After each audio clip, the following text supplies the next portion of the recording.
Hello guys, চলে এলাম তোমাদের জন্য আবার একটা নিউ ব্লগ নিয়ে। আজ আমার বন্ধু আমাকে ফোন করে বললো চল নাস্তা করে আসি ফটাক দিয়ে। তা আমি ফটাকে বাজারে চলে এলাম।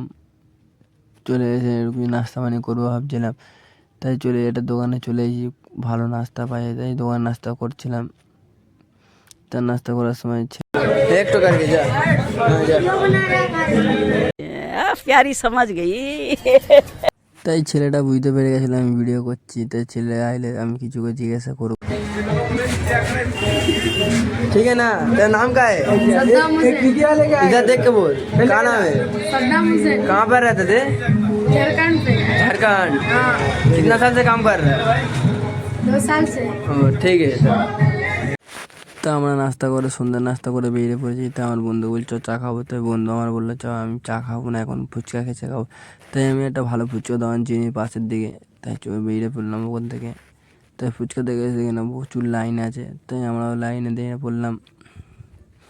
তা ফুচকাটা হেভি ছিল, এসে ট্রাই করো তোমরা। ফটাকে দোকানে আছে, তাই ঝালে আমাদের ঠান্ডার সময় ঝালে এত গরম লেগে, তাই গরমে দিয়ে চলে আসলাম। আস্তে আস্তে দেখলাম তাই রোডে একটা জায়গায় ঝগড়া হচ্ছিলো। একটা অটো একটা NX বাইককে ঠুকিয়ে দিয়েছে, তাই জন্য ঝামেলা হচ্ছিলো।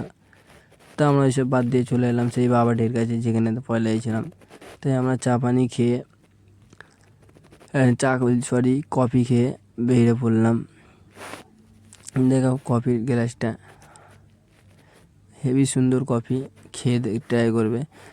তা আমরা রাস্তার দিকে আসছিলাম, রাস্তা থেকে গ্যাস কুয়াশায় কিচ্ছু দেখা যায়নি ঠান্ডায়। তাই আমার বলাকে এই পর্যন্ত রইল। লাইক শেয়ার কমেন্ট করো।